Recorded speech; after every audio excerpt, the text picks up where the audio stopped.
Hello, unlimited friends. It's Zara back again with Q&A about the law of attraction and its application to our lives. The question today comes from Janet, and her question is, how can I stop procrastinating?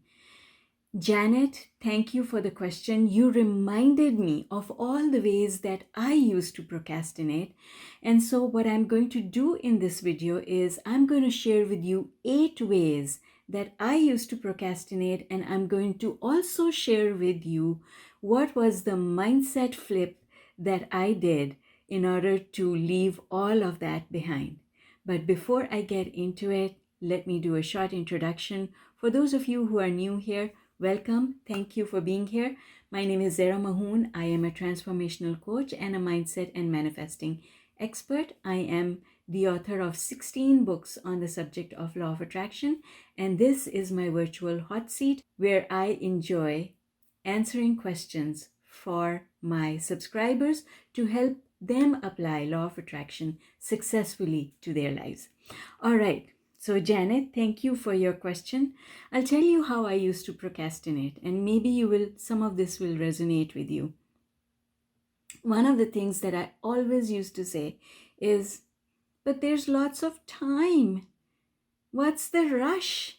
I don't have to do this right away. And by saying these words, I would postpone doing the things that I knew I had to do. I discovered through law of attraction that the problem with that approach is that even though I am saying there's lots of time and what's the rush, and perhaps there is lots of time, but what I'm doing is I'm carrying a burden on my shoulders, the burden of not doing something, not addressing something that I need to address. And so carrying that burden actually takes away from the things that you do want to enjoy, and it doesn't feel good. The second way I used to procrastinate was by saying, I just don't feel like doing it. Why do I have to do it? I just don't feel like doing it. And that came from the natural instinct that we all have that says, I only want to do those things that I like doing. And really, based on law of attraction, that should be the case. We should only have to do the things that we like doing. But you see, it was my belief system that was at fault. I used to think that my parents always give me things to do that I don't like doing. So I don't feel like doing it. I also had the same attitude with teachers at school. I don't feel like doing it because I don't like algebra. I don't like calculus. I don't feel like doing it. I'll do it later. But the problem with that was that I would keep that in here and stress about it because I knew I have to do it eventually. Postponing it created stress in my life, and it created this feeling of doom hanging on top of my head, which later on I realized there's no point in doing that to myself. Then the third way I used to procrastinate was by saying things like, why do I have to do it? Why is it my job? Why doesn't someone else look after it? And that came from comparison. A lot of comparison with my brother. Why do I have to do these things? Why don't you ask him to do it? He can do it. Why don't you ask him? Right? Or comparing myself with my friends who came from wealthy families, and they didn't have to do the things that I had to do around the house. They didn't have those chores to do. Someone else literally was looking after those things for them. So again, that comparison of that sort never feels good because it reduces your self-worth. You feel less than someone else. And then this statement, why doesn't someone else do it? It makes you feel as if you're dependent on other people. And that dependence also does not feel good. Number 4 used to be, I don't like it. I'd much rather do something else. So I don't like doing this, so I'm just going to ignore it. And that was my attitude to the things on the floor in my room. Just toss clothes, toss books, and just I don't like doing it. I don't like picking it up. I don't want to do it. I'd much rather do something else instead. And I remember having those discussions with my mother saying, I don't like doing this thing. Why don't you give me something else to do? You do this and I'll do something else for you. And again, that thing is trying to control. It's about control. And what I didn't realize is that I did have control, but I was going about it the wrong way.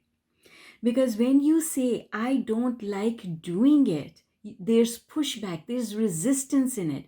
And the thing that you have resistance to, it becomes bigger in your life. It becomes a bigger problem. And so that's what happened to me. I would always have things that I didn't like doing, and I would always feel the same way. I don't like doing it. I would much rather do something else. I would like to be somewhere else, or I would like to read this mystery that I'm reading. I don't want to do those other things that I'm being asked to do. But paying attention to that and getting upset about it, I didn't know that that was the problem. And that would bring me more of the same stuff. The fifth way that I used to procrastinate was by saying, well, no one else has to do it, so why do I have to do it? No one else seems to be, like my mother would say, it's a good thing to have a clean house. Your room should be clean. And I would be like, yeah, but no one else has to do it, so why do I have to do it? Why are you making me do these things? Nobody else's mother seems to think that it's important, right? And so again, it was that comparison. Comparison does not feel good. And the other thing is, by doing so, I was pushing back against my mother. And when you push back against anyone who is in a place of authority, a lot of that happened at work as well.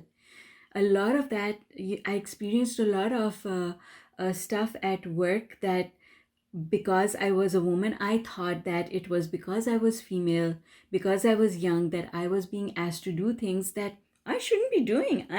I'm above that, right? And so again, in feeling that I'm above that, there was pushback. There was pushback. I'm being mistreated. But when you pay attention to that, when you feel that you're being mistreated in some way, you are creating a bigger problem for yourself. And not only does that problem show up in those areas of work or school or home, but it starts affecting your health. It starts affecting your abundance. And the biggest lesson that I learned, I'll share with you in a few minutes. I'm not done yet, but I'll share with you my biggest lesson that came out of all of this. The sixth way that I procrastinated was by saying, my friends want me to come with them. I can't do this just now because someone else needs me. I can't do this just now because I'm going to be late at work. So again, there was pushback in that. And there was a little bit about, how am I going to tell my friends that I can't go with them because I've got to do this work? That felt like I would get excluded. What would my friends say? And if I don't go with them and I don't participate with what they're doing, then maybe next time they won't ask me. And I really want to be there. I want this social life. I want to participate.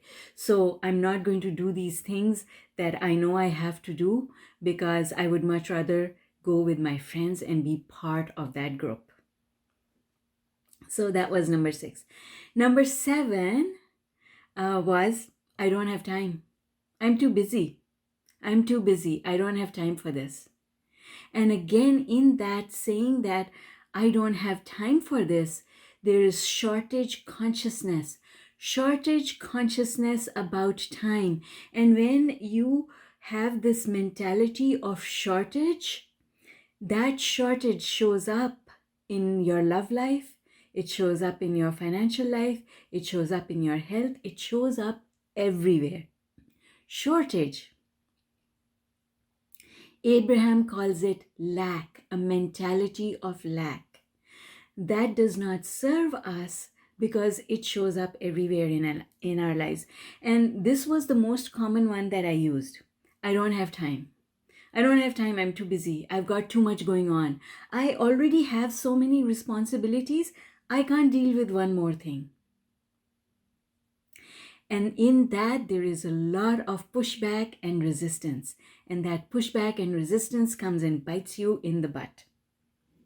And last, number 8 was, it's not important. Meaning, I am too important. This thing is not important. It's not important. I don't have to wash the dishes. It's not important. I don't have to clean the house. It's not important. Something else is more important. Reading this book that I'm reading that's so exciting, that's more important. That thing I have to do it every day, that's not important. This is a one time my friends have asked me, I have to go with them. Or somebody has asked me to do this thing and it makes me feel important. And that's important. This thing, this is not important. So these are the 8 ways in which I used to procrastinate. Do any of them feel familiar to you? Yeah, I'm pretty sure 1 or 2 do. The thing that changed that I want you all to understand is that procrastination erodes abundance. Procrastination will show up in your life as a shortageness, a lack of something or the other. And so procrastination, it becomes a habit. And when it becomes a habit, it's a really difficult habit to break. But the reason that we need to break it is because it really has a big effect on other areas of our life. And it creates a shortage of abundance, a lack of abundance. It keeps the money away. It keeps the prosperity away. It affects your relationships. Because procrastination in the end is a feeling of lack. Procrastination in the end is a feeling of lack of joy in your life. It is a feeling that says, I have to do all these things that are not joyful. And when you pay attention to the lack of joy, you get more of the lack of joy because it is law of attraction. And whatever you put your attention on, law of attraction will give you much more of it. And so one day I realized this. I realized that procrastination was hurting me. It was preventing good things from happening for me. And so I made a decision and I had to talk myself into it. So this is how I broke the habit. I had to first of all realize that it was a bad habit. And I know every single one who procrastinates knows already that it is a bad habit.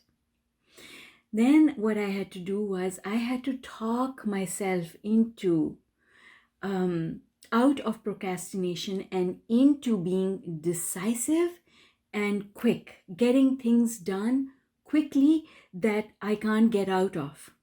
I know it's still going to be waiting for me 10 days later. If I don't do this thing, nobody else is going to do it for me. It is still going to be waiting for me 10 days later. And in those 10 days, it usually ends up becoming a bigger problem Not only does it become a bigger problem, for example, if you take the example of cleaning your house or washing dishes, not only do you have more dishes to wash, and not only are they sticky and horrible to wash after 10 days, but it feels so much worse. It is not only so much more work, it feels worse. And the other thing is, it affects everyone around you because it starts affecting your relationships. People's opinion of you changes and you notice it. It doesn't feel good. It doesn't feel good when your parents or your friends call you lazy. It doesn't feel good. And that not feeling good then gets perpetuated. And when I understood this, that nobody is going to do it for me, it's still going to be waiting for me 10 days later, and in those 10 days I'm going to continue to feel bad, then I decided, okay, this is over now, Zara. You can't do this anymore.